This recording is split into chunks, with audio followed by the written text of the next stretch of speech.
अंकिताने मला संख्या दिली आहे 43. मला 43 चा पाढा अगदी कमीत कमी वेळात तयार करायचा आहे. ठीक आहे. आता याच्यासाठी आपल्याला 1 ते 9 चे पाढे पाठ असणं गरजेचं आहे. ते आपल्याला सहज पाढे पाठ असतात. ठीक आहे. आता आपल्याला काय करायचं आहे, या 4 चा पाढा इथं लिहिणार आहे मी, 3 चा पाढा इथं लिहिणार आहे. ठीक आहे. आता हा झाला 4 चा पाढा, हा झाला 3 चा पाढा. ठीक आहे. आता आपल्याला करायचं काय बघा,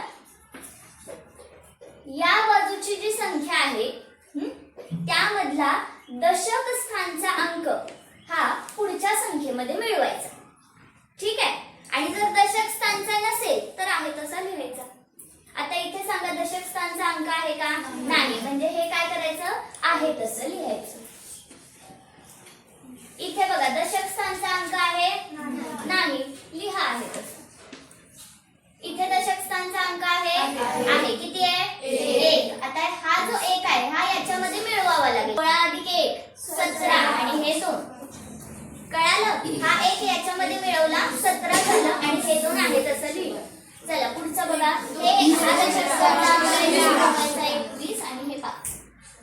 हा दशक स्थानचा ह्याच्यात मिळवा 258. आता हा दशक स्थानचा याच्यात मिळवा 1. हा दशक स्थानचा अंक याच्यात मिळवा 44. हा दशक स्थानचा अंक याच्यात मिळवा 387. हा दशक स्थानचा अंक याच्यात मिळवा झाला 43 चा पाढा.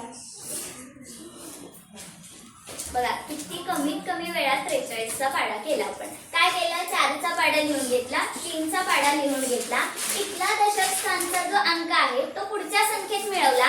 नसेल दशक स्थानचा अंक आहे तसं आपण लिहून घेतलं. लक्षात आलं? ठीक आहे. आता हा पाढा मी केलाय, तुम्ही एक पाढा करून दाखवा मला.